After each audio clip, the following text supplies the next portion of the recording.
Parler au nom de Jésus-Christ ou en son nom. Première partie. Beaucoup parlent de Jésus-Christ, mais, en réalité, il y a très peu qui le font au nom de Jésus-Christ.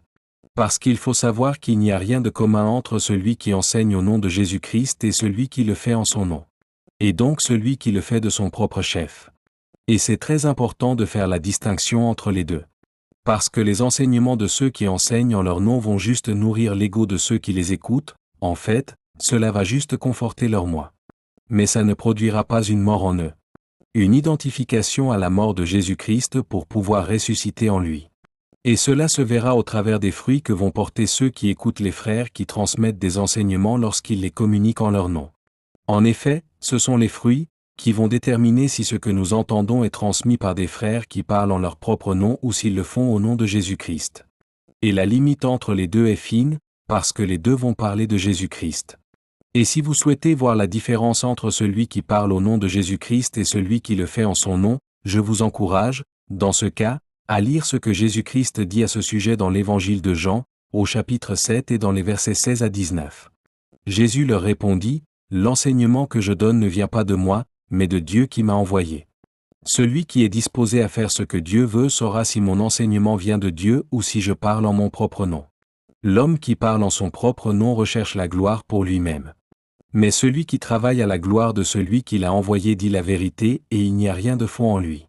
Moïse vous a donné la loi, n'est-ce pas? Pourtant, aucun de vous ne la met en pratique. Donc, dans ce cas, pourquoi cherchez-vous à me faire mourir? Évangile de Jean, chapitre 7 et les versets 16 à 19.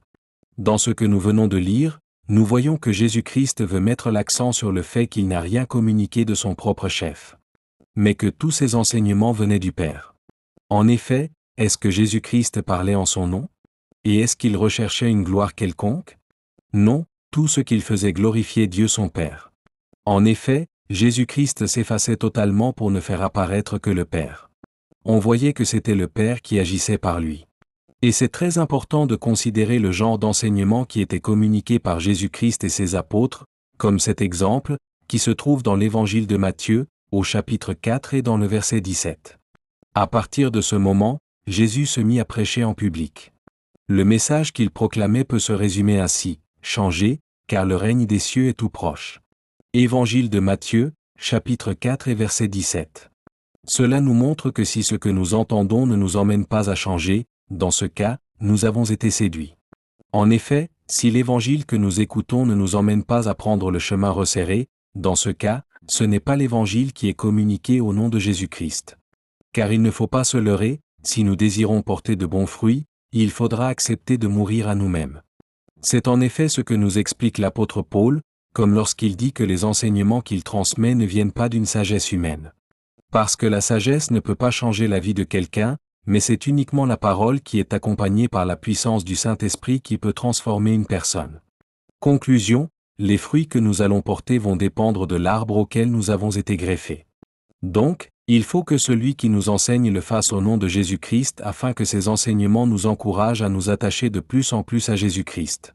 Car c'est uniquement de cette façon que nous pourrons nous dépouiller de notre moi.